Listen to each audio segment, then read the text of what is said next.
दोन्ही जुन्या सहकाऱ्यांमध्ये चर्चा झालेली आहे अशी माहिती आता सूत्रांकडून मिळते। विधान भवनामध्ये देवेंद्र फडणवीस आणि उद्धव ठाकरे लिफ्टची वाट पाहत होते आणि यावेळी हे दोन्ही नेते एकमेकांसमोर आले। दोघांमध्ये काहीसा संवाद सुद्धा झालेला आहे।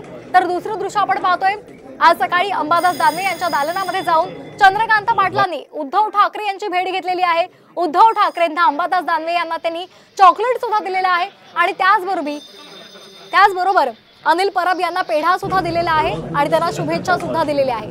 आणि यावेळी उद्धव ठाकरे यांनी चंद्रकांत पाटलांना असंच प्रेम राहू द्या असं सुद्धा म्हटलेलं आहे। त्यामुळे आता या सर्व घटनांचा काय नेमका अर्थ काढायचा याकडे आता सर्वांच्या नजरा लागलेल्या आहेत।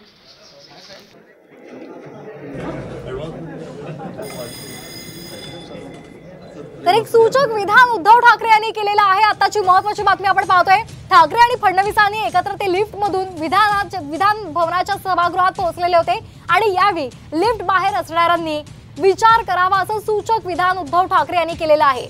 आताची महत्त्वाची बातमी आपण पाहतोय, ठाकरे आणि फडणवीस यांची विधान भवनामध्ये भेट झाली होती। एकाच लिफ्टने ते सभागृहात पोहोचलेले होते आणि यावर आता उद्धव ठाकरे यांनी एक सूचक विधान केलेलं आहे। लिफ्ट बाहेर असणाऱ्यांनी विचार करावा असं सूचक विधान उद्धव ठाकरे यांनी केलेलं आहे। तर आपण हे दृश्य पाहतोय, देवेंद्र फडणवीस आणि उद्धव ठाकरे यांनी एकाच लिफ्ट मधून ते सभागृहात पोहोचलेले होते आणि या भेटी संदर्भात पत्रकार परिषदेमध्ये उत्तर देईन असंही उद्धव ठाकरे यांनी म्हटलेलं आहे। उद्धव ठाकरे यांची आज दुपारी पत्रकार परिषद होणार आहे। या पत्रकार परिषदेकडे आता सर्वांचं लक्ष लागलेलं आहे। दरम्यान प्रसार माध्यमांशी बोलताना त्यांनी एक सूचक विधान केलेलं आहे। जे लिफ्टच्या बाहेर होते त्यांनी विचार करावा असं उद्धव ठाकरे यांनी म्हटलेलं आहे आणि त्यामुळे आणखी नव्या चर्चांना आता तोंड फुटलेलं आहे।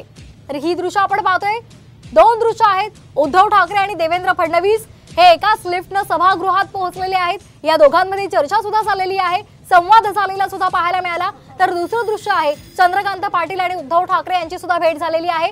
आज विधिमंडळाच्या अधिवेशनाचा पहिला दिवस होता आणि या पहिल्याच दिवशी या दोन मोठ्या घटना घडलेल्या आहेत।